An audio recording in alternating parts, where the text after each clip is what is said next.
हरियाणातील प्रसिद्ध यूट्यूबर ज्योती मल्होत्रा हिला पाकिस्तानासाठी हेरगिरी केल्याच्या आरोपाखाली अटक करण्यात आली आहे. ज्योती ट्रॅव्हल विथ जो नावाचे एक लोकप्रिय यूट्यूब चॅनल चालवत होती आणि तिचे सुमारे 4 लाख सदस्य आहेत. माझी मुलगी दिल्लीत राहत होती.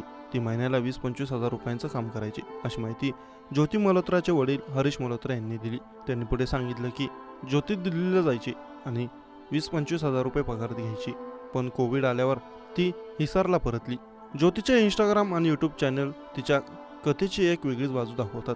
तिच्या इंस्टाग्रामवर 1.33 लाख फॉलोअर्स आहेत आणि तिच्या फेसबुकवर 3.21 लाख फॉलोअर्स आहेत. त्याचवेळी यूट्यूब चॅनलवर 3.78 लाख सबस्क्रायबर्स आहेत. सुरुवातीला ज्योतीने भारतातील वेगवेगळ्या पर्यटन स्थळांचे व्हिडिओ ब्लॉग बनवले. यामध्ये मनाली, मसुरी, चंदीगड, जैसलमेर, जयपूर, काश्मीर इत्यादी प्रसिद्ध पर्यटन स्थळांचा समावेश आहे. ज्योतीचा पहिला परदेश दौरा थायलंडला होता, पण खरा ट्विस्ट तेव्हा आला जेव्हा ती पाकिस्तानला गेल्यावर. पाकिस्तानची चांगली प्रतिमा निर्माण करण्यासाठी परदेशी एजंटनी तिची निवड केल्याचा आरोप आहे. ज्योतीने इंस्टाग्रामवर एक फोटो शेअर केला आहे, ज्यात ती पाकिस्तान उच्चायुक्ताच्या पार्टीत इतर भारतीय ब्लॉगरसोबत दिसत आहे. इथूनच पाकिस्तानसाठी हेरगिरी करणाऱ्या एका ब्लॉगरची कहाणी सुरू झाल्याचं सांगितलं जातं. मात्र ज्योती मल्होत्रा ही अचानक तपास यंत्रणेच्या रडारवर कशी आली याची माहिती समोर आली.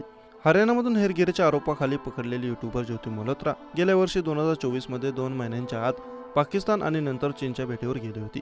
या दोन्ही देशांच्या पर्यटनाचा व्लॉग तिने आपल्या यूट्यूब चॅनलवर पोस्ट केला आहे. पाकिस्तान आणि त्यापाठोपाठ तिने चीनलाही भेट दिल्याने तपास यंत्रणांच्या नजरा तिच्यावर खिळल्या.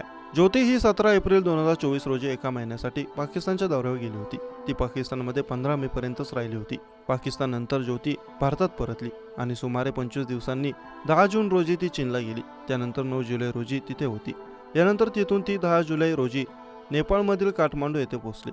ज्योती ही 30 मार्च रोजी नवी दिल्लीतील पाकिस्तानी दूतावासात पाकिस्तान राष्ट्रीय दिनाच्या कार्यक्रमात पाहुणी म्हणून गेली होती. यावेळी तिचे स्वागत पाकिस्तानी दूतावासातील अधिकारी दानिशने केलं होतं. दानिशला ऑपरेशन सिंदूर नंतर पर्सना नॉन ग्राटा घोषित करण्यात आलं होतं. ज्योतीने कर्तारपूर कॉरिडॉर मार्गे पाकिस्तानमध्ये दाखल झाली होती.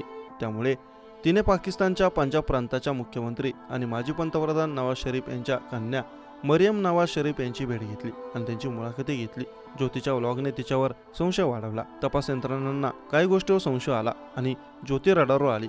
पाकिस्तान आणि चीनमध्ये मैत्रीपूर्ण संबंध असले तरी ज्योतीला दोन्ही देशांचा व्हिसा एकाच वेळी कसे मिळाले हा मोठा प्रश्न उपस्थित झाला. त्याशिवाय ज्योती ही कोणतीही नोकरी करत नाही, फक्त व्हिडिओ व्लॉगद्वारे उत्पन्न मिळत असल्याची माहिती आहे. हिसारमध्ये तिचे घर आहे. मग पाकिस्तान आणि चीनच्या दौऱ्यावर खर्च कोणी केला हा प्रश्न उपस्थित झाला.